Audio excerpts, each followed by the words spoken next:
اندازے کے مطابق سوچا جا رہا تھا کہ شاید آنے والے دنوں میں، لیکن وہ اتنا جلدی ہوگا اس بارے میں کچھ نہیں کہا جا سکتا تھا. لیکن فیلڈ مارشل عاصم منیر صاحب اب ایران کے دورے پر روانہ ہو گئے ہیں.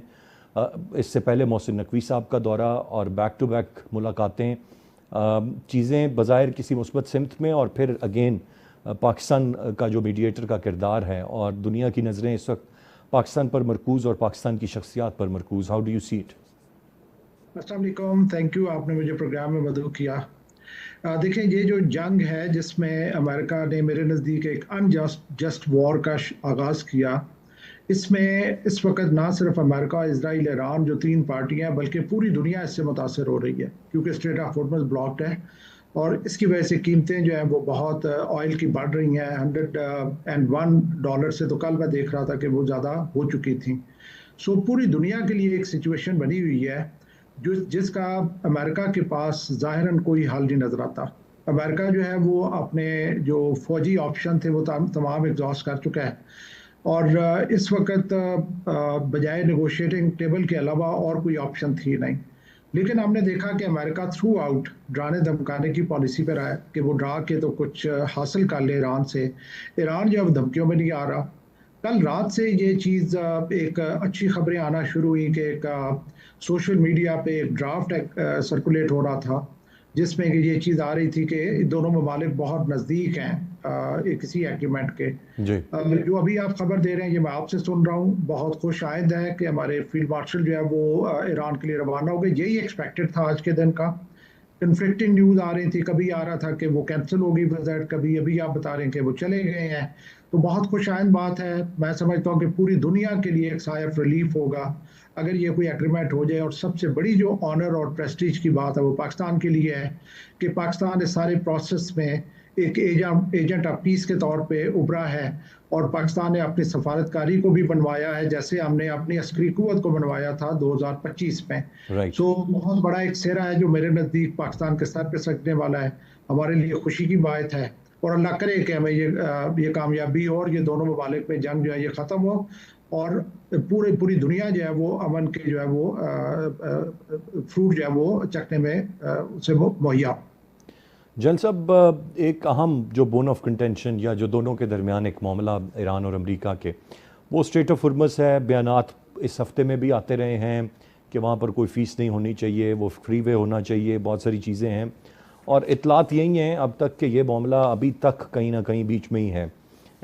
کچھ کمپرومائز کریں گے ڈونلڈ ٹرمپ، آپ سمجھتے ہیں، یا امریکہ؟ کیونکہ ایک بہت بڑا لاس ہے، millions of trillions of dollars جو ہیں آلریڈی وہ اس جنگ میں پھونک چکا ہے، جس سے حاصل وصول سے کچھ نہیں ہوا. گو کہ دعوے بہت بڑے ہیں اور مزید یہ کاسٹ انکر ہوتی رہے گی جب تک اس کے بحری بیڑے جو ہیں وہ اپنے ہرمز کے آس پاس رہیں گے، یا وہ ناکہ بندی جاری رکھیں گے، یا ان کی بیک اپ فورس رہے گی. یہ تمام تر چیزیں so right now probably they will be in a position جہاں پر تھوڑا سا وہ اسٹیپ بیک کریں اور اپنی جو ریجڈنیس ہے ان کی اس میں کچھ کمی آئے. ڈو یو ایکسپیکٹ دیٹ، یا یہ بیچ کا ہی کوئی رستہ نکلے گا، دونوں میں سے کوئی جھکاؤ کے لیے تیار نہیں ہے؟ دیکھیں، اس میں کوئی شک نہیں کہ ابھی بھی یہ جو 2 ایشوز ہیں ان کے اوپر ڈفرینسز ہے، لیکن جس طریقے سے چیزیں چل رہی ہیں مجھے پوری امید ہے کہ ورنہ یہ اس طریقے سے موو نہ کر رہی ہوتی اگر اس میں کوئی سافٹننگ کے چانسز زیرو ہوتے. دا ریزن کہ چیزیں موو کر رہی ہیں اس سے مجھے لگتا یہ ہے کہ ڈیفینیٹلی کوئی نہ کوئی پروگریس اس میں ہو جائے گی، کیونکہ امریکہ کے لیے بھی آپشن کوئی نہیں ہے. امریکہ نے اپنی جو تمام آپشنز ایگزاسٹ کر چکا ہے. جنگ کسی کے بھی حق میں نہیں ہے اس وقت، اور یہ امریکہ کی کوشش ضرور ہے کہ وہ اس جنگ کا جواز پیدا کرنے میں کامیاب ہو جائے، اور وہ اسی صورت میں ہے کہ اگر وہ اچھی ایک نیوکلیئر ڈیل سیکیور کر لے. ویئر ایران جو ہے وہ اس پہ ایڈمنٹ ہے کہ پہلے باقی ایشوز اور نیوکلیئر ڈیل سب سے آخر میں، کیونکہ ایران کو بھی پتہ ہے کہ امریکہ ایک وار ٹرافی چاہتا ہے جو اپنی عوام کو اور دنیا کو بتا سکے امریکہ کہ یہ وجہ تھی جس کے لیے میں جنگ میں گیا تھا اور یہ میں نے مقاصد حاصل کر لی ہیں. اور مجھے امید ہے کہ دونوں طرف سے کوئی نہ کوئی اس کا حل نکل آئے گا. ڈاکٹر صاحب، آپ کیسے دیکھ رہے ہیں اس پوری کی پوری پیش رفت کو؟ آج دفتر خارجہ نے دوبارہ سے اس بات پر زور دیا ہے اور کہا ہے کہ چین کے حوالے سے خاص طور پر کہ چین جو ہے ہر مشکل وقت میں پاکستان کے کام آیا ہے، پاکستان کوشش کر رہا ہے اس معاملے کو ریزالو کرنے کی، اور کہیں نہ کہیں معاملے میں اشارہ چین کی طرف بھی تھا. کچھ بیک چینل رابطے چین سے بھی رہتے ہوں گے اس ساری پیش رفت میں اور یقیناً ایک میجر سٹیک ہولڈر ہے. چین کس طریقے سے دیکھ رہے ہیں اب اس دورے میں بھی جو فیلڈ مارشل کا ہے؟ یقیناً اس سے پہلے کچھ گارنٹیز اور کچھ چیزیں لے کر آئے ہوں گے محسن نقوی صاحب ایران سے، اور اس کے بعد پھر فیلڈ مارشل اب گئے ہیں، تو یہ ایک پازیٹیو سمت میں ایک ڈیولپمنٹ ہے. جی شکریہ ارسلان، آپ نے مجھے انوائٹ کیا. یہ بہت ہی امپورٹنٹ ایشو ہے اور پوری دنیا کی نظریں اس وقت جو ہے اس ریجن پہ لگی ہوئی ہیں، کیونکہ پوری دنیا جو ہے وہ ایٹ سٹیک ہے. آئل پرائسز جو ہیں وہ آسمان کو چھو رہی ہیں، اس کے علاوہ اکنامک سٹریس بڑھ رہا ہے، پھر ریجنل وارز جو ہیں وہ مزید ابھر رہی ہیں.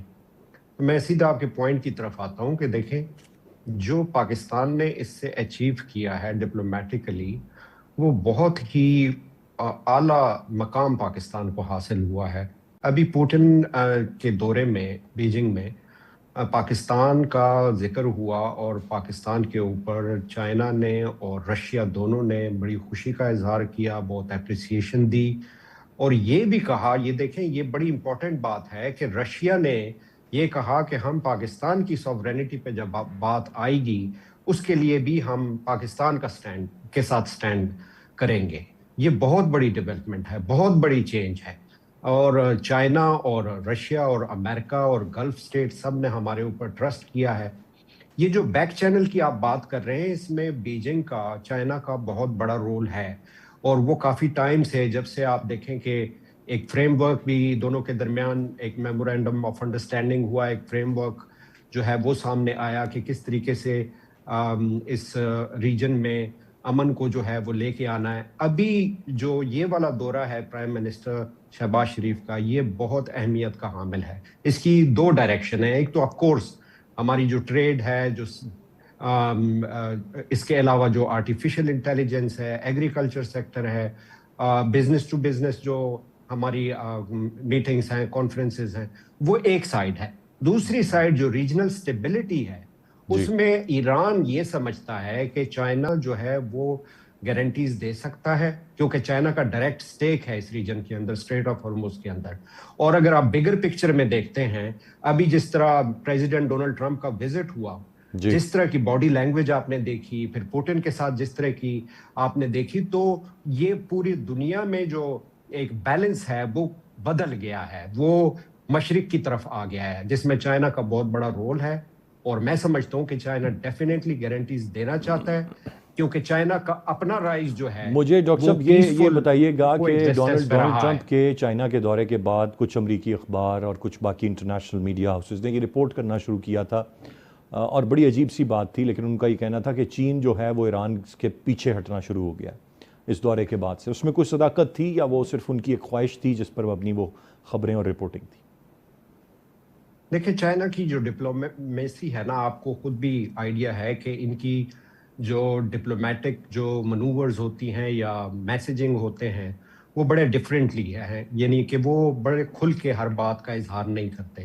میں آپ کو ایک سمپل سی بات بتاتا ہوں اور اس سے آپ کو ساری سمجھ آ جائے گی کہ کوئی جوائنٹ ڈکلیریشن نہیں ہوئی پریزیڈنٹ ڈونلڈ ٹرمپ کے ساتھ، اور اگر ہوئی بھی ہے تو اس میں کہیں اسٹریٹ آف ہارموز کا ذکر نہیں ہوا، جس سے یہ بات بالکل صاف ظاہر ہوتی ہے کہ چائنا نے اس کے اوپر نام نہیں لیا. فری واٹر وے کا نام لیا ہے، اسٹریٹ آف ہارموز کا نام نہیں لیا. یہ بھی کہا ہے کہ جو ایران کے جو انٹرنیشنل لاء کے انڈر جتنی اس کو ایران کو الاؤڈ ہے کہ وہ اپنی یورینیم انرچ کر سکے، اس کا تو چائنا ہمیشہ سپورٹر رہا ہے. ایسی بالکل کوئی بات نہیں ہے کہ چائنا پیچھے ہٹ گیا. اور وہ کیوں ہٹے؟ کیونکہ اس جنگ کا ڈائریکٹلی یا انڈائریکٹلی چائنا کے اوپر اثرات ہیں، ایک چیز. دوسری یہ ہے کہ چائنا کے بہت بڑے سٹیکس ہیں بیلٹ اینڈ روڈ انیشیٹو میں، جو ہے وہ اتنی بڑی انویسٹمنٹ ہے پورے مڈل ایسٹ میں، ایران کے ساتھ ہے. پھر ایک مسلم ورلڈ کے ساتھ چائنا کا ایک بہت اچھا، آپ سمجھیں کہ پیچ اپ ہے، بڑے اچھے ریلیشنز ہیں. یہ وہ ساری چیزیں ہیں جس سے چائنا کا رائز جو ہے وہ جڑا ہوا ہے. کسی بھی صورت وہ پیچھے نہیں ہٹے گا، سٹینڈ کرے گا، چاہے اس کے اوپر وہ کھل کے بولے نا، لیکن وہ سٹینڈ جس طرح کوائٹلی ابھی تک کرتا آیا ہے، ابھی بھی وہ کنٹینیو رکھے گا.